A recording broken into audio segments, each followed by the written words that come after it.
Hello, our friends, Evolutionary Energy Arts family. Welcome back yet again. Yeah, today's going to be a busy day. We do have some days upcoming where we're going to have to take a day or two off just for personal reasons to get things done that have been slacking with all the hot news always coming out. And just to let you guys know, probably, don't panic if you don't see us for a day or two. It'll probably only be one day. It's hard to stay away with all the stuff that's happening in this world. I know we're a little bit of, I guess it would Workaholics? YouTube workaholics, yeah. Yeah, we are absolutely. I mean, I know I've always been a workaholic. That's just the way I am. You know, you have in your chart, though, a really strong Saturn energy. So you're always going to want to work. Always. That's Saturn energy. I can't help it. Yeah, I always got to have something to do. When I'm not working, I'm working. So if I wasn't doing this, I would be working on the porch, working on gardening, working on cleaning the truck, working on something. The only time I sit still, I'm working on meditation. He is. He's a good boy, you guys. That's me. Sorry. So make sure you're subscribed, check in daily, all three channels. We do our best to try to get up a video a day on all three channels, sometimes 2 on 1 and none on 1. It all depends on what's happening out there. I think this is a very, very telling statement. Walmart plans for 65% of its stores to be serviced by automation in 2027. Said that their automating stores would maintain or even increase its number of associates as new roles are created. You know, typically when I go into a Walmart, it's like maybe 2 cashiers and that's it. Doesn't really matter. And it's not just Walmart. I see that in other grocery stores. Any grocery store you go into nowadays, it seems like 85 to 90% of the checkouts are done by yourself. That's really what I'm viewing. I don't know if it's what you guys see wherever you're at. Mm-hmm. I mean, it does seem like they're kind of moving people in that direction to take care of their own stuff. So Walmart claims that by the end of 2026, the plan is for 65% of stores to be serviced by automation, 55% of fulfillment centers to move through automated facilities. But they say, that is good for the jobs for humans, as they will be required less physical labor, higher rate of pay for positions that the automated stores will create. It's all getting us ready for CBDC and universal basic income. It's just so clear. And what's also clear is that the earth changes, climate change, geoengineering watch is just, there's just floods, and more floods. At least from my perspective, it seems like we're reporting on a lot more floods lately than droughts, but there's still drought in some areas. I don't know. I'm looking at the people in these pictures. They seem a little relaxed. Yeah, don't worry. It's Thursday.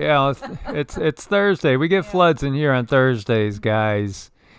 Yeah. I mean, hey, they roll with the punches. If we were talking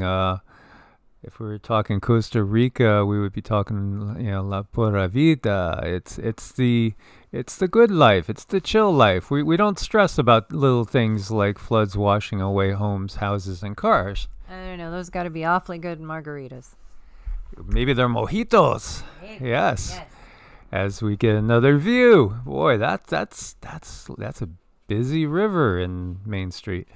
Absolutely. This is Peru. Peru is just fabulous, fantastic, and full of hidden gems.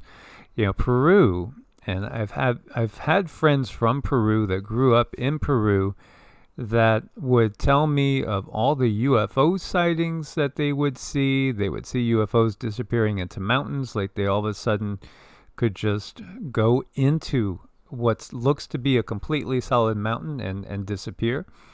No explanation given. Also of sometimes really unusual beings that would be seen out around the villages out there. Peru's fascinating. Sierra snow is only now reaching peak water equivalent, which is the most important metric for downstream flood risk. Should not be too many snowmelt related issues north of the Delta, but there is growing concerns regarding serious problems in San Joaquin and Tulare basins. Yeah, we're not done yet with the flooding in California, and I feel the earthquake risk is just going to be heading towards a peak in the time to come. I know Dutch Sense had predicted. He's put out a prediction, I believe. I don't want to get him wrong, but I thought the headline was something: look for a major earthquake in the Western Pacific, more like Japan, Indonesia, Philippines, etc., of perhaps an 8. And typically, way the energy transfers, that could end up coming back over to the Americas eventually. I still am feeling, if not this year, I lay money that we might really see the big one in the next 2 years, this year or next year, when we're talking about the San Andreas and the Cascadian Fault. So, hang on tight. This is still an event that we're watching unfold with that record snowpack, record rains. We had that just nonstop atmospheric river.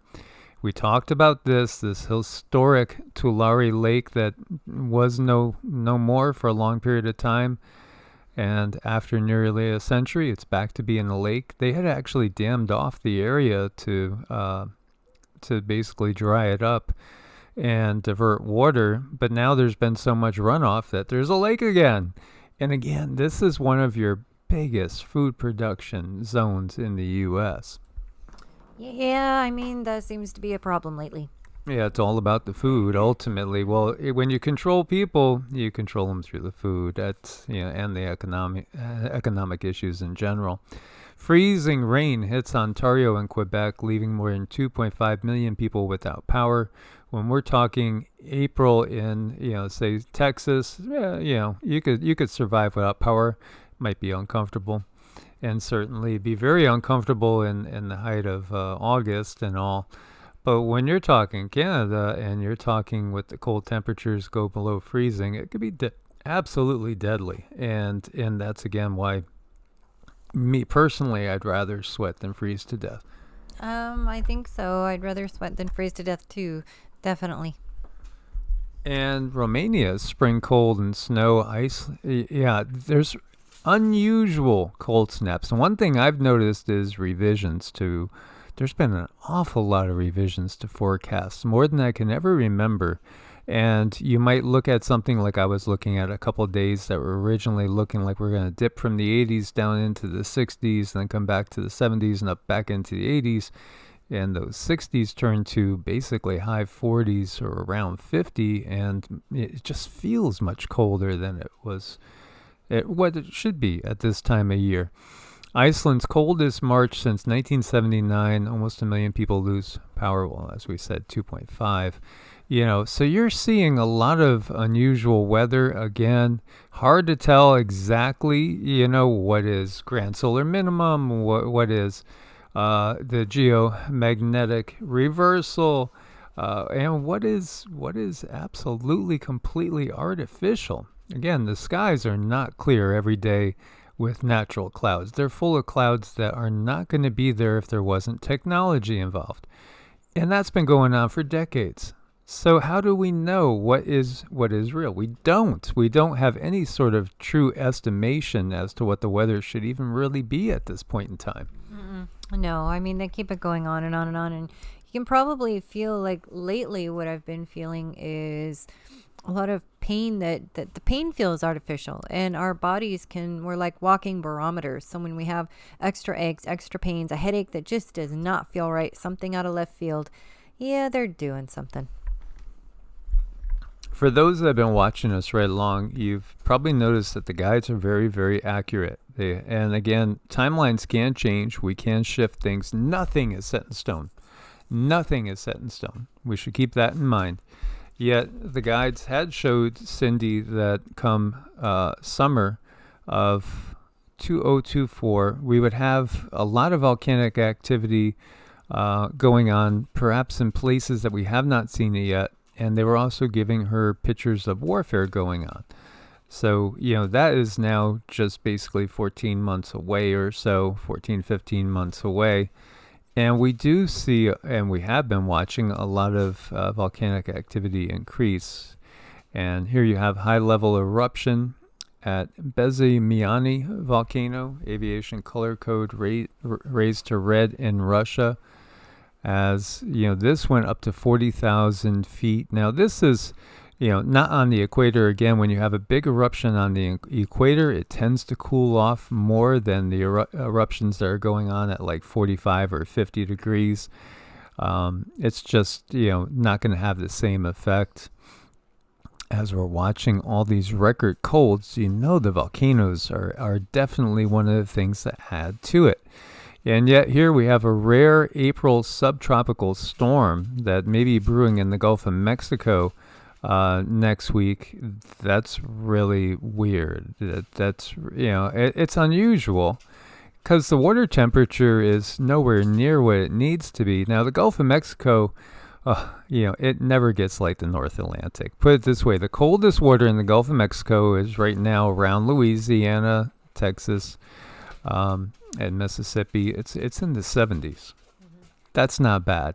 I mean, I remember, stepping up and going swimming in summer at Cape Cod, and the temperature is 55 degrees. Yeah, no, the Gulf is never that bad. It's never like an ice bath in the Gulf, but still it's not warm enough really for those type of storms. So this is going to be very, very curious. But La Nina, El Nino patterns are changing as well. So our likelihood for bigger hurricanes is increasing. And speaking of volcanoes, you see Popo doing its thing. This is last night. And this is Stromboli this morning. Yeah, there's a lot of activity. And something says that this is going to be increasing greatly and maybe in surprising places as well. Places that we don't normally expect it. When you start seeing, oh, well, that volcano just went off and it hasn't gone off in 1,000 years. This is Merapi, or 1,500 years, or 2,000 years. Then we know that we're really, we're heading into new territory as we see, things are definitely heating up. Evacuations in progress after seismicity increases to levels not seen since major eruption in 1985. This is in Colombia. Now, Colombia is right next to the equator. So this is an area where if you did have a major eruption, this can cool off the whole planet. And so again, this is one that we'll take a look at. 400 earthquakes recorded. There was an eruption in 1985 where they had 11,000 quakes, microquakes. So, could be something big coming again. Would not be surprising at all in these times. We had a magnitude 3.0, an M-class solar flare detected this morning, 5:53 UTC, around a new active region towards the southeast limb. This is going to be rotating to face us, so we'll be obviously keeping an eye on that as well. This large sinkhole in De Seta starts growing 15 years after it first appeared. This is in Texas, as you can see it. Oh, sinkholes always feel so ominous, do they not? And just for you guys that are wondering, this is sitting between Houston and Beaumont, Texas. So this is right in this location over here. Now, this is something I thought was interesting. This is talking about where millennials are buying the most expensive homes. This is a new study, a new survey that was published this week. I found it interesting. Millennials are nearing their peak years for home purchase price and home buyer income. So where are they buying homes? Well, as far as small metros, number one is Houma Thibodaux, Louisiana. You never see Louisiana topping these real estate lists. That was really, really curious. And then we have Saginaw, Michigan. We have Charleston, West Virginia. Again, Now, West Virginia, very, very affordable place to buy land. It's one of the most affordable places, along with Kentucky, and then Mississippi. You could add Arkansas into the mix as well. And then here we have Waterloo, Cedar Falls, Iowa, Kankakee, Illinois, Gadsden, Alabama, Dothan, Alabama. So you have two Alabamas there. Bloomington, Illinois, Owensboro, Kentucky, Sebring, Avon Park in Florida, and Sebring is right in the middle. Is one of the more affordable. I think the key theme is they're buying the more expensive homes in some of the most affordable areas: Valdosta, Georgia, Lake Charles, Louisiana, Jonesboro, Arkansas, Monroe, Louisiana, Decatur, Illinois. And as far as the mid-sized metros, we have Peoria, Illinois leading the way, Beaumont, Port Arthur, Texas, Huntington, Ashland, West Virginia, Kentucky, Ohio, Metroplex area, Davenport, Moline, Rock Island. This is in Iowa, Illinois. Scranton, Wilkes-Barre, Pennsylvania. Been through that many times. Toledo, Ohio. Flint, Michigan. Don't drink the water. You probably can at this point in time, but I still wouldn't drink the water. Canton, Massillon, Ohio. Know that area very well as well. A lot of manufacturing there. Lansing, East Lansing, Michigan. El Paso, Texas. McAllen, Texas area, Akron, Ohio, Wichita, Kansas, Dayton, Kettering, Ohio, and Springfield, Missouri. So interesting, is it not? Where they're looking for deals, is what I would take. They're looking for deals, and we have a rare 14-foot small-tooth sand tiger shark found on Wexford Shore. A Swiss tourist discovered the shark last week, believed to be the first recorded sighting in Ireland. So the question is, these sharks don't usually go up in this cold water. What's going on? That makes you feel like there's something really weird going on. Now, are they avoiding toxicity? Are they avoiding areas? Is it has to do with the sargassum? Does it have to do with military testing? Does it have to do with changing currents? Is the Gulf current shutting down? What's going on here? It's so very unfortunate, because whenever we need to know what's going on, you definitely want to look to nature. You want to see what nature is doing. And the canary in the coal mine, those poor things were used over and over and over as an example for the miners that were down below. And if there was low oxygen, that poor canary was going to go first. So you got to look at these animals and look at nature. And when you see something happen in nature, you're not too far behind. It's very concerning. And then you got officials. Now there's big fights going on tomorrow night in Miami, and officials are warning the public not to swim at a popular beach for a disgusting reason. Yes, there's bacteria normally associated with poop. Yummy. Yeah, this is the north part of Crandon Park near Miami, Florida. And so, yeah, not a good idea to go swimming there at this point in time, because of the reading of Enterococcus is well above the recommended area. It doesn't matter how beautiful the sand is at this point in time or how inviting the water looks. Don't do it. Bronze Age rave. Scientists find evidence Europeans used hallucinogenic drugs 3,000 years ago. Well, indigenous people do in the Americas right now. And again, many people go to Peru for things like ayahuasca and I tell you, anything that can be done through the use of things like this can also be done with just straight up meditation if you have the patience. It does take a lot of patience, but there are people who run into situations in their life, and it might cause a lot of trauma. And sometimes that trauma can really cause a lot of damage, and you might need to do something different. But meditation can always, at least meditation, what that can do for you is that can bring you to a point where you're able to make the best decisions for yourself, as so can a diet, eating clean food. All of these can really help clear the brain and clear your mind, so you know what you need to do to heal yourself. It's all about healing, deep, deep, deep healing, finding the root cause. Absolutely. And would you do this? Oh boy. This reminds me of a little bit of the World Trade Center, because I remember going up there many times, and there was a little spot where you could sit down and lean over and look straight down, like straight down. Well, yeah, this is, taking it one more step further. That looks fun. Yeah, fun. It's all fun and games till the earthquake hits. And look at this little guy. He's playing a game. That is so sweet. I know he was around here. Where'd he go? Yeah, this is, again, watch nature to have some fun. I know he was here. I can't find him. Where'd he go? Where'd he go?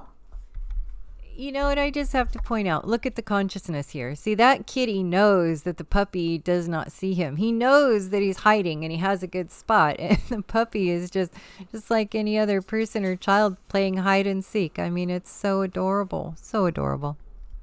And you may be surprised how many times you go walking by, feel like there's something there, and look around, you don't see anything. Or maybe you catch movement out of the corner of the eye, but then you can't see it again. That there's not somebody that's just a little bit out of your frequency that's watching you and snickering, going, he can't see me. It's a creepy thought, but it's very real. It's very real. As always, guys, thanks for your support on Ko-Fi and Patreon. Couldn't do it without you. Much love. God bless and namaste. Namaste.